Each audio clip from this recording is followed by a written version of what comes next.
Кстати, были такие вот ситык, которые были еще из тонкого кожаного материала, и их одевали в сапог.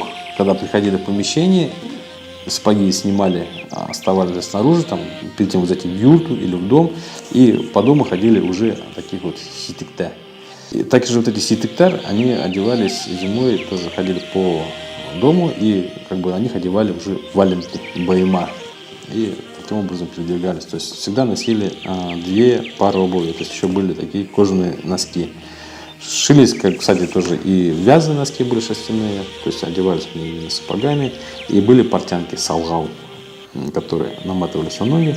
Обувь была очень практичная, то есть можно было ходить, в принципе, до заморозков, то даже в морозы ходили. Если, например, одевать ситык и итык сверху, то ноги всегда сохранялись в тепле, потому что кожа, она такая, это экоматериал, который дышит, согревает, и в ней ноги не мерзнут.